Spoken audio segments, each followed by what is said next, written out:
A coisa na soleira da porta. Capítulo 1. É verdade que disparei 6 balas na cabeça de meu melhor amigo, e ainda assim espero mostrar com esse depoimento que não sou o seu assassino. No começo, serei chamado de louco, mais louco do que o homem que alvejei em sua cela no sanatório de Arkham. Mais tarde, alguns de meus leitores vão pesar cada afirmação, relacioná-la com os fatos conhecidos e vão perguntar-se como eu poderia ter pensado diferente depois de encarar a evidência daquele horror, daquela coisa na soleira da porta. Até enfim, eu também não via nada além de loucura nas histórias fantásticas de que tinha tomado parte.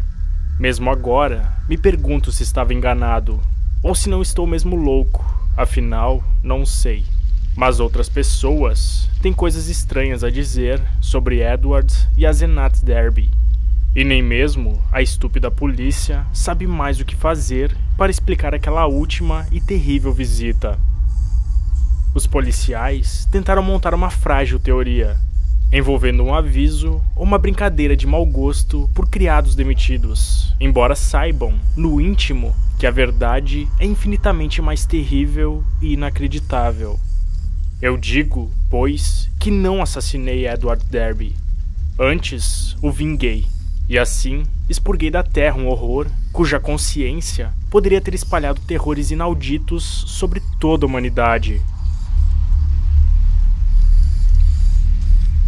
Existem zonas negras de sombra próximas de nossos caminhos cotidianos, e, de vez em quando, algum espírito maligno abre uma passagem entre eles. Quando isso acontece, a pessoa informada deve agir sem pesar as consequências. Conheci Edward Pickman Derby durante toda a sua vida.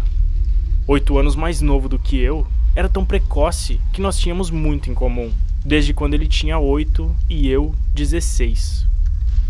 Foi a criança erudita mais extraordinária que já conheci. E aos 7 anos, escrevia versos de um feitio soturno, fantástico, quase mórbido, que provocavam a admiração dos preceptores que o cercavam.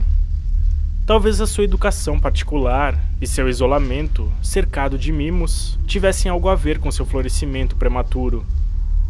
Filho único, ele tinha uma saúde precária que enchia de sobressalto seus pais, extremados, e os levava a conservá-lo firmemente preso ao seu lado. Ele não tinha permissão de sair sem a enfermeira e raramente tinha oportunidade de brincar à vontade com outras crianças. Tudo isso, com certeza, contribuiu para uma vida interior singular e secreta no menino, que encontrava na imaginação sua principal via de acesso à liberdade. De qualquer forma, sua erudição juvenil era prodigiosa e excêntrica, e sua escrita fluente me cativou, a despeito de eu ser mais velho. Naquela época, eu tinha veleidades artísticas de uma propensão um tanto grotesca, e descobri naquele garoto mais novo uma alma gêmea. O que havia por trás de nosso amor comum pelas sombras e maravilhas era, sem dúvida, a ancestral, decrépita e sutilmente temível cidade onde morávamos, a legendária e enfeitiçada Arkham, com sua procissão de telhados abaulados de 2 águas e balaustradas georgianas caindo aos pedaços, assuntando os séculos, tendo ao lado os murmúrios soturnos do Miskatonic. Com o passar do tempo, encaminhei-me para a arquitetura e desisti de ilustrar um livro de poemas satânicos de Edwards, mas nossa camaradagem não diminuiu. O gênio excêntrico do jovem Derby desenvolveu-se de maneira notável, e aos 18 anos ele causou uma verdadeira sensação quando sua coletânea de poemas satânicos foi editada sob o título Azathoth e Outros Horrores. Ele foi um correspondente íntimo do conhecido poeta baudelariano Justin Offuy, autor de O Livro do Monoiro, que morreu aos gritos em um asilo depois de visitar a sinistra Nai Unga. Em matéria de autoconfiança e assuntos práticos, porém, Derby era muito retardado em virtude da existência mimada. Sua saúde havia melhorado, mas seus hábitos de dependência infantil haviam sido reforçados pelos pais extremosos. Assim, ele nunca viajava sozinho, não tomava decisões independentes, nem assumia responsabilidades. Logo se via que ele não disputaria, em condições de igualdade, nas arenas comercial e profissional. Mas a fortuna da família era tal que isso não representava nenhuma tragédia. Chegando à idade adulta, conservou um enganoso aspecto de infantilidade. Louro, de olhos azuis, tinha aparência fresca de uma criança, e só com muito esforço se podiam notar suas tentativas de cultivar um bigode. Sua voz era suave e graciosa, e a vida mimada e sedentária deu-lhe uma rotundidade juvenil, em vez da obesidade da meia-idade prematura. Tinha boa estatura, e seu rosto bonito faria dele um notável namorador se a timidez não tivesse confinado à reclusão e ao gosto pelos livros. Os pais de Derby levavam-no ao exterior todos os verões, e ele não demorou para adotar os aspectos superficiais do pensamento e da expressão europeus.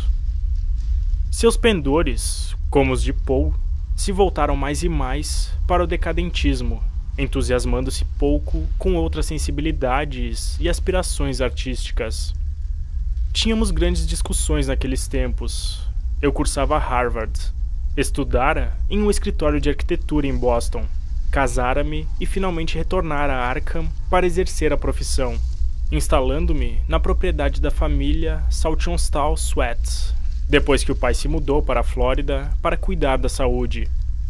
Edward costumava aparecer quase todas as noites, de modo que cheguei a considerá-lo parte da família. Ele tinha um modo característico de tocar a campainha ou soar a aldrava, que ficou sendo um verdadeiro sinal em código, de forma que, depois do jantar, eu sempre ficava à espera das costumeiras 3 batidas secas, seguidas de uma pausa e outras 2. Eu o visitava em sua casa com menor frequência, observando com inveja os volumes obscuros da sempre crescente biblioteca. Derby havia cursado a Universidade Miskatonic Arkham, já que seus pais não permitiriam que se afastasse deles. Entrou com 16 e completou o curso em 3 anos, graduando-se em literatura inglesa e francesa, e recebendo altas notas em tudo, exceto matemática e ciências. Misturava-se muito pouco com os outros estudantes, conquanto olhasse com inveja os círculos de aventureiros ou de boêmios, cujo linguajar superficialmente espirituoso e a pose desdenhosamente irônica ele imitava, e cuja conduta questionável gostaria de ousar adotar. O que ele fez foi tornar-se um aficionado, quase fanático, do conhecimento mágico secreto, pelo qual a biblioteca de Miskatonic era, e ainda é, famosa. Frequentador perpétuo da superfície da fantasia e do bizarro, ele mergulhava a fundo nas runas e enigmas reais, levados por um passado fabuloso para a orientação ou a perplexidade dos pósteros. Lia coisas como o pavoroso livro de Aibon e o proibido Necronomicon, do louco árabe Abdul al-Hazred, embora não contasse a seus pais que os havia lido. Edward tinha 20 anos quando nasceu meu único filho, e pareceu contente quando batizei o recém-chegado de Edward Derby Upton em sua homenagem. Aos 25 anos, Edward Derby era um homem de erudição prodigiosa e um poeta e fantasista bastante conhecido, embora a falta de contatos e responsabilidades tivesse limitado seu crescimento literário, tornando suas realizações em meros livrescos. Talvez eu fosse seu amigo mais íntimo, considerando-o uma mina inexaurível de questões teóricas vitais, enquanto ele me consultava sobre todos os assuntos que não queria mencionar aos pais. Permaneceu solteiro, mais por timidez, inércia e excesso de proteção paternal do que por inclinação, e circulava em sociedade apenas em função das atividades mais comezinhas e rotineiras. Quando veio a guerra, a saúde e a inveterada timidez o mantiveram em casa. Eu fui servir em Plattsburgh, mas não cheguei a ir para o exterior. E assim passaram-se os anos. A mãe de Edward morreu quando ele tinha 34, e durante alguns meses ele esteve prostrado por um estranho mal psicológico. Seu pai o levou à Europa, porém, e ele conseguiu livrar-se do problema sem sequelas visíveis.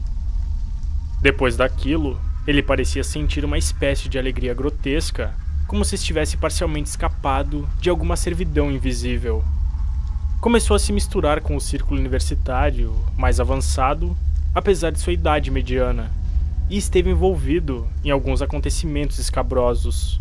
Em uma ocasião, pagando uma pesada chantagem com dinheiro que lhe emprestei, para manter o pai desinformado sobre a sua participação em um determinado caso. Correram rumores muito estranhos sobre o círculo radical da Miskatonic. Chegou-se a falar de magia negra e de acontecimentos absolutamente inacreditáveis.